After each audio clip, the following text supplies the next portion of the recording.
वसा जनसेवेचा।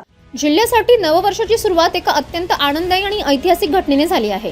ज्ञानगंगा अभयारण्यात बिबटे, अस्वल, तडस यासारख्या हिंसक वन्य प्राण्यांच्या सोबतीला आता थेट वाघाची दिमाखदार एंट्री झाली आहे।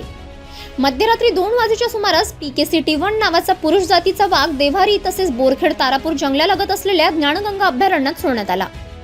विशेष म्हणजे हा वाघ सोडण्यात आलेल्या बंदिस्त जाडी असलेल्या क्षेत्रात अगदी 3 तासातच रुळला।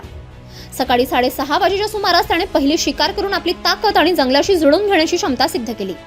वन्यजीव विभागाने वाघासाठी आधी शिकारीचा बंदोबस्त म्हणून एक हेला सोडला होता।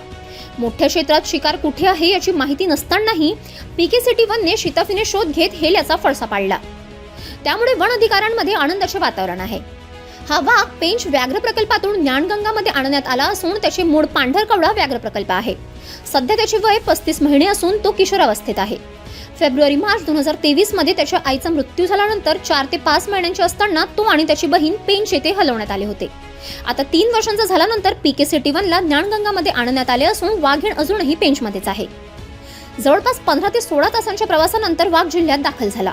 त्याला सुरुवातीला बेशुद्ध करून सुरक्षितरित्या हलवण्यात आले होते। 3 ते 4 तासांनंतर तो शुद्धीत आला आणि त्यानंतर बंदिस्त क्षेत्रात सोडण्यात आला। प्रधान मुख्य वनसंरक्षक SM रेड्डी यांनी विशेष प्रयत्नातून ज्ञानगंगा अभयारण्यात दुसऱ्यांदा वाघ दाखल झाला आहे।